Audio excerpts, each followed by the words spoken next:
नमस्कार, मैं doctor Gavel Khan, सहआचार्य, राजनीति विज्ञान विभाग, राजकीय महाविद्यालय छू। आज जो हमारा विषय है वह है परराष्ट्र नीति।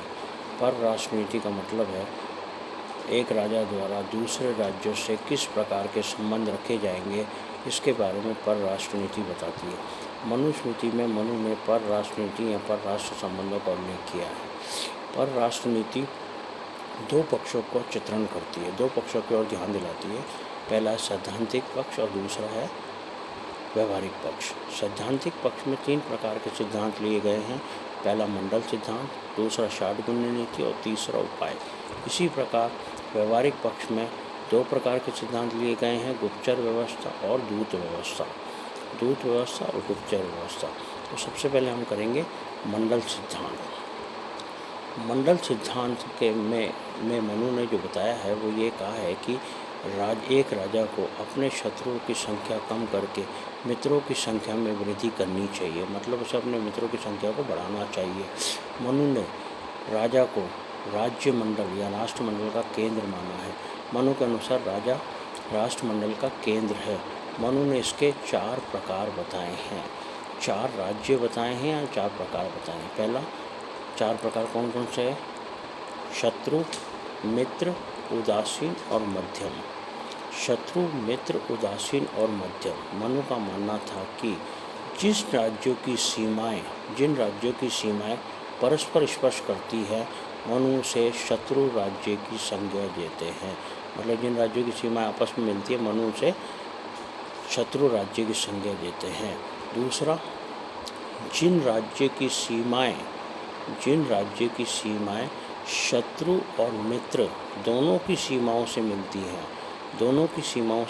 है, मनु से मध्यम राज्य की संज्ञा देते हैं। मनु से मध्यम राज्य की संज्ञा देते हैं। जिन राज्यों की सीमाएं परस्पर स्पर्श नहीं करती हैं, मनु से उदासीन राज्य की संज्ञा देते हैं। और इसी प्रकार शत्रु का सीमावर्ती राज्य, शत्रु के पास वाला जो राज्य है, उसे मनु मित्र की संज्ञा देते हैं। मतलब ये 4 प्रकार के राज्य बताए गए हैं। इसी प्रकार मनुस्मृति में राष्ट्रमंडल की कुल प्रकृतियाँ 5 बताई गई हैं। कौन कौन सी? मंत्री, जिसको हम हत्या भी बोलते हैं, राष्ट्र, दुर्ग या पुर, अर्थ का मतलब कोश, और दंड का मतलब सैन्य बल। ये 5 प्रकृतियाँ बताई गई। तो कुल प्रकृतियाँ 72 बताई गई हैं। इसी प्रकार राष्ट्रमंडल के सदस्यों की संख्या कुल 12 बताई गई है। तो मनुस्मृति ये कहते हैं कि मंडल सिद्धांत में एक राजा को अपने शत्रुओं की संख्या कम करके मित्रों की संख्या में वृद्धि करनी चाहिए। और 4 प्रकार के राज्य होते हैं, मित्र, शत्रु, उदासीन और मध्यम। ये था पहला। दूसरा है षाड्गुण्य नीति। किसी राजा द्वारा विशिष्ट परिस्थितियों में अपनाई जा सकने वाली नीति को षाड्गुण्य नीति कहा जाता है, जो 6 विकल्प प्रस्तुत करती है। 6 विकल्प कौन कौन से हैं? संधि, विग्रह, यान, आसन, द्विविध भाव और संशय। संधि, विग्रह, यान, आसन, द्विविध भाव और संशय। तो सबसे पहले हम लेंगे संधि। राजा द्वारा तत्कालिक या भविष्य में होने वाले लाभ को दृष्टिगत रखते हुए जो मेल मिलाप किया जाता है दूसरे राज्य के साथ, उसे संधि कहा जाता है। मतलब तत्कालिक या भविष्य में होने वाले लाभ को देखते हुए राजा द्वारा जो मेल मिलाप किया जाता है उसे हम संधि कहते हैं। दूसरा है विग्रह। राजा द्वारा दूसरे राज्य को जीतने या पीड़ित करने के उद्देश्य से किया गया आक्रमण विग्रह कहलाता है। मनु ने इसके 2 प्रकार बताए हैं। पहला, शत्रु पक्ष की कमजोरियों का ज्ञान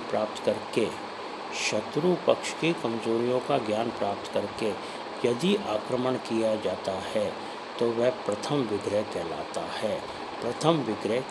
है। और दूसरा है, दूसरे राज्य द्वारा किसी मित्र पर किए गए आक्रमण के प्रतिकार में दूसरे राज्य द्वारा किसी मित्र पे किए गए आक्रमण के प्रतिकार में किया गया आक्रमण द्वितीय विग्रह कहलाता है। तीसरा है यान।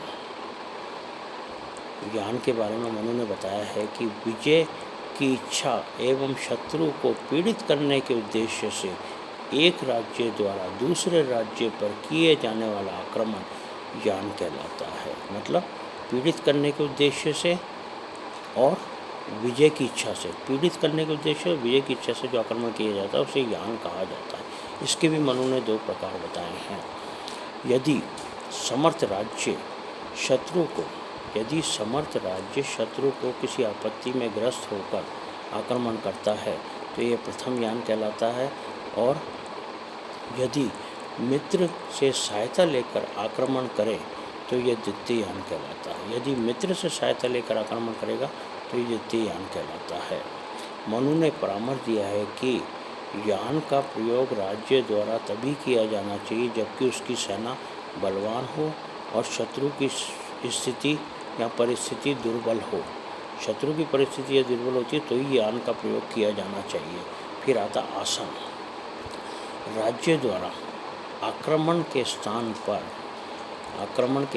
पर उपेक्षा धारण करने को आसन कहा जाता है। मतलब यहाँ आक्रमण नहीं करता है राजा, केवल उपेक्षा धारण करता है, उसे आसन कहा जाता है।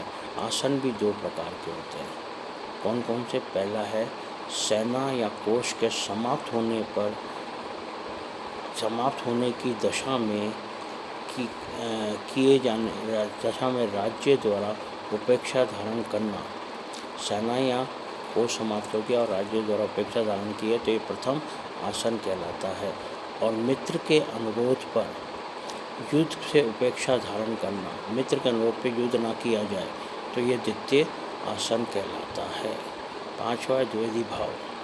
इस गुण की व्याख्या करते हुए मनु ने लिखा है कि मनु ने क्या कहा है कि सेना का कुछ भाग सेनापति के अधीन और शेष भाग राजा के अधीन यदि रखा जाता है तो ये द्विवेदी भाव कहलाता है। दोहरी नीति है, एक भाग तो सेनापति के अधीन रखा जाता है और दूसरा भाग राजा के अधीन रखा जाता है। सेना का कुछ भाग शत्रु से रक्षा हेतु सेनापति के अधीन रखा जाता है तो ये प्रथम द्विवेदी भाव कहलाता है। द्वितीय द्विवेदी भाव क्या है? सेना का शेष भाग राजा के साथ किले में शत्रु से रक्षा के लिए रखा जाता है तो ये द्वितीय द्विवेदी भाव कहलाता है। फिर आता लास्ट संशय। संशय क्या है? संशय का मतलब क्या है? आपत्ति काल में अपनी आत्मरक्षा के लिए किसी दूसरे बलवान राजा की शरण में चले जाना संशय कहलाता है। किसी दूसरे राजा की शरण में चले जाना संशय कहलाता है। मनु ने राजा को परामर्श दिया है कि द्विवेदी भाव के माध्यम से आत्मरक्षा करने में यदि वह समर्थ ना हो तो उसे संशय का सहारा लेना चाहिए। समर्थ ना हो तो उसे संशय का सहारा लेना चाहिए। ये था 60 गुण्य नीति। नेक्स्ट क्लास में करेंगे उपाय।